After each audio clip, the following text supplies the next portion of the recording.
안녕하세요. 켈러 윌리엄스 캘리슈 부동산 그룹 공동대표 장재호 에이전트입니다. 요즘 재산세 납부 기한이 이제 한창이라서 그런지 관련해 가지고 질문을 해오시는 그 클라이언트 분들이 많으셔서 오늘 이 시간에는 저희가 그 조지아의 재산세가 어떻게 계산되고 어떻게 처리되고 그 안에서 어떤 그 절세의 기회가 있고 또 실거주 주택에 한해 가지고 받으실 수 있는 어떤 세금 감면 혜택들은 어떤 것들이 있는지 간단하게 한번 이렇게 소개시켜 드리는 그런 시간을 가져보도록 하겠습니다. 매해 계산되는 재산세, 집 재산세는 그해 1월 1일을 기준으로 해서 전년도 1월 1일에서 12월 31일 사이에 있었던 그런 모든 세일즈들을 갖다가 근거로 해가지고 그 집 밸류가 어떻게 되는지 그걸 카운티에서 측정을 하고 그 측정하고 나서 받아들인 그 가격을 기준으로 해가지고 세금이 측정이 되는데요. 조지아에는 159개의 카운티가 있고요. 이 각각의 카운티들마다 그 서로 다른 이제 텍스 커미셔너들이 조금씩 다른 시스템에서 이제 운영을 하고 있습니다. 노티스가 나가는 시기 그리고 이제 그 어필을 하는 그런 시기들 이런 것들이 카운티마다 조금씩 다릅니다.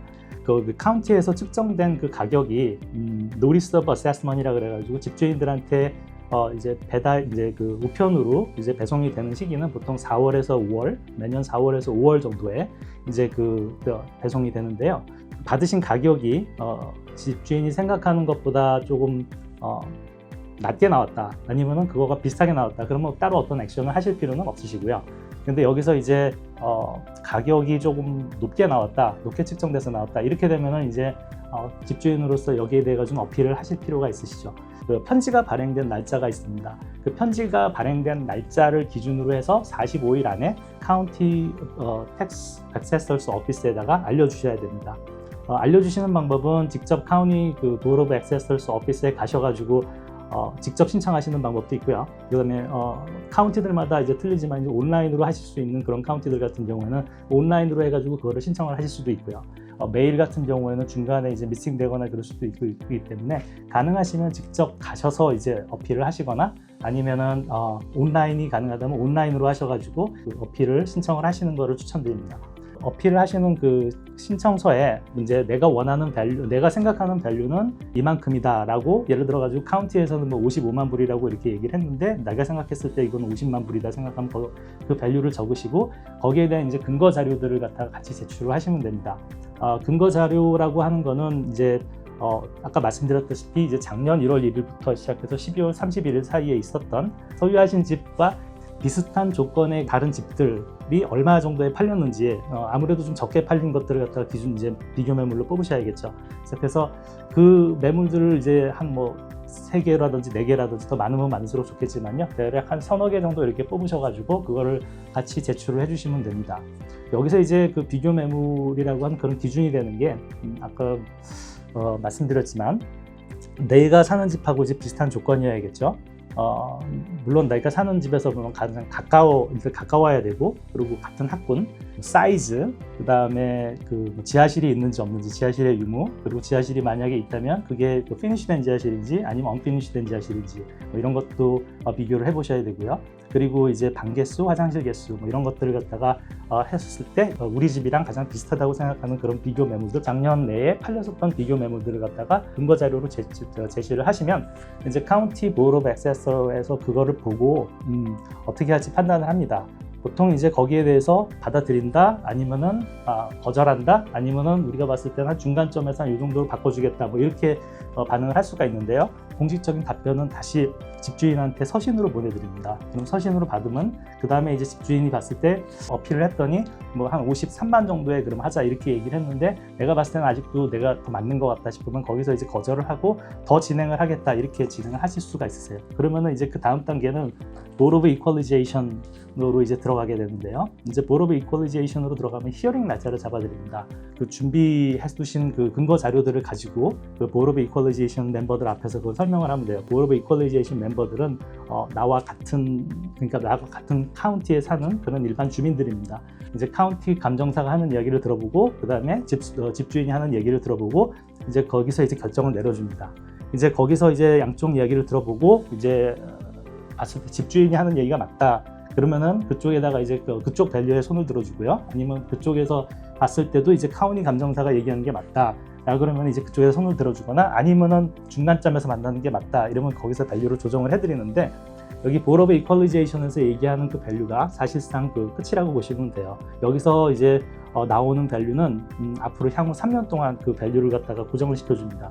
요즘처럼 이렇게 마켓이 어느 정도 올라가 있는 마켓에서 이렇게 약간 오르락 내리락 하는 상황이라면은 그렇게 뭐 큰 도움이 안 될 수도 있겠지만요. 마켓이 한참 가파르게 올라가는 그런 마켓 상황에서는 3년 동안 그 밸류를 갖다가 고정시켜 준다는 게 상당히 도움이 될 수도 있는 일이겠죠. 나는 여기서도 더 받아들이지 못하겠어 싶어가지고 한 단계 더 가지고 싶다 그러면은 그 다음에는 이제 뭐 수피리어 코트로 가셔가지고 뭐 소송 단계를 진행하는 그런 방법도 있긴 하지만 집 재산세 해서 그렇게 해서 세이브 하시는 게 사실 뭐 그렇게 많지는 않을 텐데 그렇게까지 가는 거는 그렇게 뭐 제가 봤을 때는 그렇게 경제적인 방법은 아닌 것 같아요.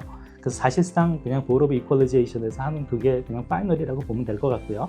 이제 밸류가 결정이 되면 그러면 이제 8월달 매달 그 8월달에서 8월 중순에서 10월 정도 사이에 그 정해진 밸류를 갖다 기준으로 해서 세금이 책정돼서 고지서가 나오면 10월 중순이나 12월 한 중순 정도 사이에 납부하시도록 그렇게 되어 있습니다.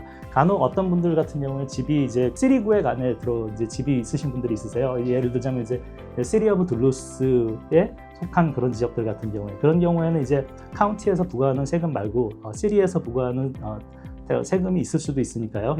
그런 경우에는 이제 고지서가 두 군데서 올 수도 있으니까 그런 부분은 염두하고 보시면 좋을 것 같습니다. 실거주용 주택에 한해서만 해당되는 몇 가지 이제 세금 혜택을 제가 말씀드리려고 합니다. 첫 번째는 많은 분들이 많이 아시고 계신 이제 홈스테드 이그젬션 있고요.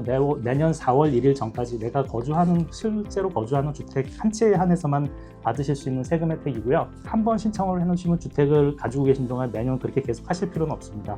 자, 두 번째 말씀드리고 싶은 거는 Senior Homestead Exemption입니다. 이거는 이제 카운티들마다 그거 제대로 적용하는 데도 있고 적용하지 않는 데도 있고 적용하더라도 그 금액이 약한 데도 있고 이렇기 때문에 카운티 텍스 커미셔너스 오피스에다가 다 정확하게 물어보고 그거를 정확하게 확인해 보시는 게 이제 중요할 것 같아요. 한인들이 가장 많이 사시는 군내 카운티를 예를 들어보자면 군내 카운티 같은 경우에 이제 65세를 넘으신 분들에 한해서는 올해 기준으로 11만 6,728불을 넘어가지 않으면 스쿨 텍스를 전체적으로 다 면제받을 수 있으세요. 대략적으로 프로퍼티 텍스의 한 65% 전후 정도가 될 것 같은데 제 경험상 이제 그 정도가 이제 세이브 된다고 보시면 되고요. 그리고 뭐 62세를 넘으셨을 경우에도 이제 부분적으로 혜택을 받으실 수 있는 부분이 있긴 하지만 근데 그 경우에는 이제 극히 제한적입니다.